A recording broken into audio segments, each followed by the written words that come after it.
Roger Guedes no Corinthians. Vídeo de hoje do canal do Nicola traz a resposta do empresário do atleta sobre a especulação. Falo também de Brian Rodrigues, atacante uruguaio apontado como possível reforço do Palmeiras para 2025.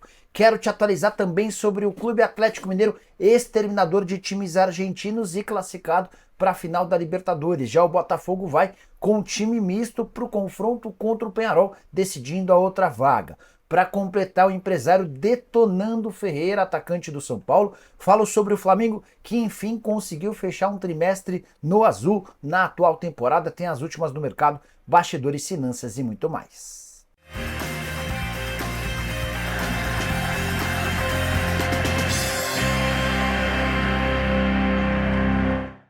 Fala aí pessoal, sou Jorge Nicola, bem-vindos a mais um vídeo do canal, sempre bom ter vocês por aqui, sem perder tempo, pedir para deixar like, se inscrever no canal e ativar todas as notificações. Quero contar também que todo esse conteúdo é um oferecimento de Bet365, líder mundial no segmento de apostas esportivas, patrocinadora oficial da Champions League e também do programa do Nicola. Quem tem seguido minhas dicas tem se dado super bem. Começamos uma banca com R$ 200 e já estamos com mais de R$ 2.000. Bom, partidas dessa quarta-feira, minha sugestão de ambos marcam para Flamengo e Internacional, Internacional e Flamengo, jogo do Campeonato Brasileiro, cotação de R$1,80. Estou fazendo também uma múltipla com 5 jogos. Futebol internacional, estou imaginando a vitória do Al Ettifaq na Copa do Rei da Arábia Saudita, do Arsenal na Copa da Liga Inglesa, da Inter de Milão no Campeonato Italiano, da Atalanta no mesmo torneio, além da Juventus. Cotação final dessa aposta ficou bem bacana.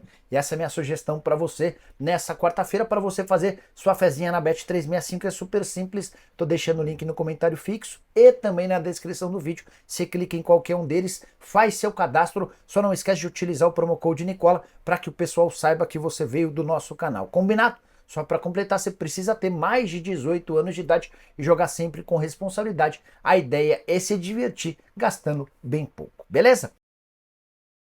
Agora sim, bora começar o vídeo com aquele tradicional giro de notícias. E a primeira informação é sobre Dodô, lateral direito da Fiorentina, e convocado na pré-lista de jogadores chamados por Dorival Júnior para a data FIFA do mês de novembro.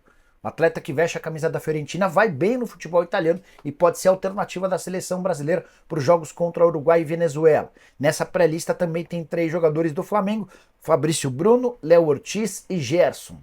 Bora contar que o Cruzeiro faz nessa quarta-feira contra o Lanús um jogo de no mínimo 11 milhões e meio de reais. Esse é o prêmio prometido pela Conmebol ao vice-campeão da Sul-Americana. Já o campeão tem direito a um prêmio que chega a 35 milhões de reais. Como o Cruzeiro empatou em 1-1 em casa, vai precisar vencer o Lanús na Argentina ou levar a decisão para pênaltis com um empate e se sagrar vitorioso nas penalidades. Para completar o giro de notícias, queria contar que o Santos tem 99% de chances de acesso e 62% de chances de título, de acordo com o Espião Estatístico, que é o site de estatística do GE. A última informação exclusiva do giro de notícias: Lisca doido já tem colecionado os primeiros problemas de ambiente no América. Alguns desentendimentos com jogadores e funcionários. Ouvi de uma pessoa do América que o Lisca continua sendo aquele fio desencapado de outros tempos. Quero falar agora sobre o Flamengo, que enfim conseguiu fechar no azul em 2024. O terceiro trimestre teve resultado positivo, ao contrário do primeiro e do segundo. O Flamengo havia fechado os 3 primeiros meses do ano com um prejuízo de 63 milhões de reais. Já o segundo trimestre teve um prejuízo de 80 milhões de reais. No terceiro trimestre, entre julho e setembro, superávit de 1 milhão e 900 mil. Mas não é nada que preocupe o torcedor do Flamengo. Rubro-negro fez muitos investimentos na atual temporada, nunca gastou-se tanto quanto em 2024. Somente com contratações de atletas foram 250 milhões de reais. Se a gente somar parcelas de compras de jogadores adquiridos em outros anos, foram 306 milhões de reais. Tem a grana da compra de 2 terrenos, um anexo ao CT do Ninho do Urubu, além do gasômetro, operações que custaram mais de 170 milhões de reais. Por conta de todos esses investimentos, o Flamengo teve mais dificuldade com o fluxo de caixa, mas estima ser capaz de fechar o ano no azul e com receitas mais uma vez acima de 1 bilhão de reais. Essa grana, inclusive, pode ser impactada pelo título da Copa do Brasil. O vencedor do torneio recebe da CBF 73 milhões e meio de reais. Bora falar agora sobre a treta pesada entre o atacante Ferreira do São Paulo e seu ex-empresário Pablo Bueno. Por meio das suas redes sociais, o Pablo decidiu detonar o Ferreira sem citar o nome do atacante, mas dá para garantir que o recado foi endereçado ao jogador do São Paulo. Tudo porque o Ferreira decidiu trocar de empresário. Fui conversar com o Pablo para entender um pouquinho dos motivos dessa irritação e posso contar que o Pablo está se sentindo traído pelo jogador, que ele conheceu muito novo, com enormes dificuldades financeiras. Dá uma olhada em algumas das declarações do Pablo. Segundo ele, os novos representantes do Ferreira lavam dinheiro com o futebol, acusação extremamente importante. Pablo também assegura que abriu mão de pelo menos R$1 milhão em comissão para que o negócio com o São Paulo pudesse ser concretizado. Ferreira vinha alegando que, por ser São Paulino, tinha o sonho de jogar no tricolor e ele torcia para que o Pablo abrisse mão dessa comissão para que o negócio saísse. Pablo chegou a postar nas redes sociais a seguinte frase, abre aspas, peguei um desdentado manco, de 21 anos e 0 gols na carreira, que driblava para trás. Perna de pau no Aimoré. Investi milhões. Consegui cerca de 70 milhões de reais em contratos para ele. E fiz desse jogador o segundo maior driblador do mundo. E ele me traiu por um traidor do movimento, que está fazendo do futebol um tanque de lavar cueca. Fecha aspas. São Paulo não tem nada a ver com a treta e nem vai se manifestar sobre a situação. Também de acordo com o Pablo, o Ferreira discute até a possibilidade de troca do seu nome. Confesso que não consegui entender a relação. Só para completar sobre o tricolor, São Paulo anuncia às 12h30 dessa quarta-feira um novo patrocínio. Assim que tivermos mais novidade, conto para vocês. Combinado? Bora falar agora sobre o Botafogo, que vai para a disputa da vaga na final da Libertadores com um time misto.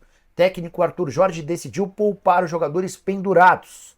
Tudo para que eles não levem um cartão amarelo contra o Peñarol e fiquem de fora da decisão contra o Atlético Mineiro. Vale a lembrança de que no jogo de ida o Botafogo enfiou 5-0 no Peñarol e joga nessa quarta-feira no Estádio Centenário. A partida foi alterada de local por conta da determinação do Ministério do Interior, lá do Uruguai, que havia vetado a presença de torcedores do Botafogo no Estádio Campeão del Siglo. A solução encontrada foi de levar o jogo para um estádio maior com a presença das duas torcidas.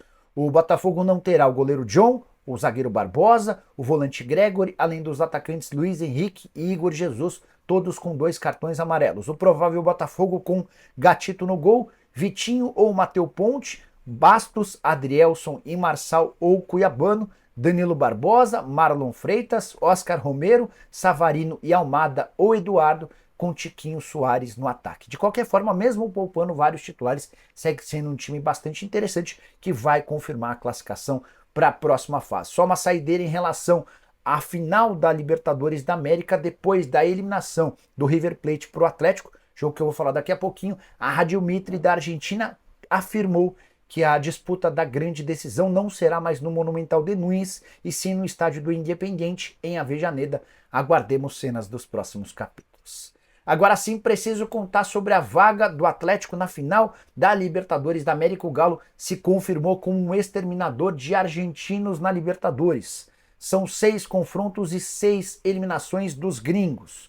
O Atlético nunca foi eliminado por argentinos e esse fato de ter batido o 6º argentino em mata-mata de Libertadores transforma o Atlético, ao lado do Grêmio e do São Paulo, como os clubes que mais bateram rivais argentinos. O Atlético segurou um 0-0 contra o River Plate diante de 85 mil pessoas no Monumental de Núñez, com enorme festa do torcedor, especialmente antes da partida. Durante os 90 minutos, o Galo sofreu pouco, deu poucas chances para o adversário, apesar de inúmeros escanteios e finalizações. Talvez a principal chance do jogo tenha sido do próprio Atlético num contra-ataque. O Hulk tocou para o Scarpa, que bateu cruzado. O goleiro Armani ainda espalmou, a bola bateu no travessão e não entrou. Como o Galo já havia vencido por 3-0, placar agregado de 3-0 confirma o Atlético na segunda final da Libertadores em pouquíssimo tempo. A última tinha sido em 2013. Só para arrematar em relação aos feitos do Galo, ele se torna apenas o 4º clube brasileiro a conseguir, numa mesma temporada, estar na final da Libertadores e da Copa do Brasil. Os 3 primeiros haviam sido Grêmio, Flamengo e Palmeiras. Bora falar agora sobre o Verdão e a possibilidade de Brian Rodrigues, atacante uruguaio de 24 anos de idade, que pertence ao América, virar reforço alviverde. Essa especulação surgiu nas últimas horas e dá conta de que o Brian Rodrigues chegaria para ser o substituto do Estevão. Jogador de lado de campo, de bons números com a camisa do América, mesmo com alguns problemas extracampo. Na atual temporada, o Brian Rodrigues soma 11 partidas, 5 gols e uma assistência, contrato até junho de 2026. Antes ele já havia passado pelo Los Angeles FC, pelo Almeria da Espanha e jogador revelado no Peñarol. Não é a primeira vez que o Brian Rodrigues é associado a clubes brasileiros. Recentemente cravaram que ele jogaria no Santos, algo que me pareceu extremamente esquisito, até porque para tirá-lo do América vai haver a necessidade de um investimento de pelo menos 6 milhões de dólares. Na metade do ano, o Corinthians foi um dos interessados no jogador, mas não conseguiu chegar a um acordo financeiro com a equipe mexicana. O Palmeiras não confirma nem desmente o interesse no Brian Rodrigues, mas se sabe que haverá necessidade de investimentos importantes para a disputa do Super Mundial de Clubes e também por uma pequena reformulação pela qual o Palmeiras passará em 2025. E um dos setores mais afetados deve ser justamente o ataque pelo lado do campo, até porque o Dudu e o Rony não têm suas presenças garantidas para o próximo ano e existe uma chance grande de o Lázaro ser devolvido para o clube dele na Espanha.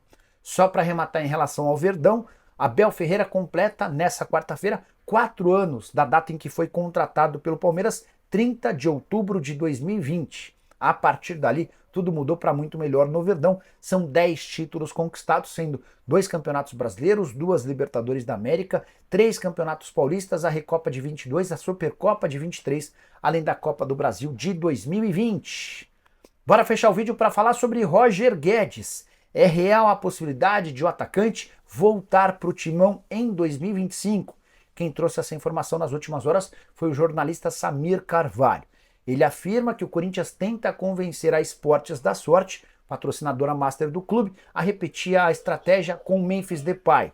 O Memphis foi contratado tendo 57 milhões de reais bancados pela patrocinadora. A estratégia seria que a patrocinadora master do Corinthians voltasse a investir dinheiro para que o Timão pudesse tirar o Roger Guedes do Al Rayyan lá do Catar. Antes de gravar o vídeo, conversei com o Paulo Pitombeira, representante do Roger Guedes, que respondeu que a chance dele voltar ao Brasil em 2025 é 0. Tudo porque o Roger Guedes vai muito bem com a camisa do Al Rayyan, ganha 5 milhões de reais por mês de salário e tem contrato até junho de 2027. Vale a lembrança de que no ano passado, quando o contratou do Corinthians, o Al Rayyan investiu cerca de 10 milhões de euros. Então, são 2 os problemas. Primeiro, convenceu o Roger Guedes a abrir mão de um salário astronômico. O Corinthians certamente não teria capacidade de repetir esses 5 milhões de reais por mês ao Roger Guedes, e ele nem vale tudo isso. Depois, chegar a um acordo com o time qatari, que certamente exigiria uma compensação financeira extremamente interessante por alguém que é o grande craque do time. Que o Corinthians vai buscar reforços para o próximo ano, especialmente se mantiver na primeira divisão, isso é óbvio. Mas imaginar que o Roger Guedes seja reforço nesse momento, de acordo com o Paulo Pitombeiro, está completamente descartado. E você, torcedor corintiano, quem você imagina que seria um bom acréscimo para o time? Já usa o espaço para comentário para deixar sua opinião. Não esquece também de deixar like, de se inscrever no canal. A gente volta mais tarde com o vídeo. Abraço, tchau!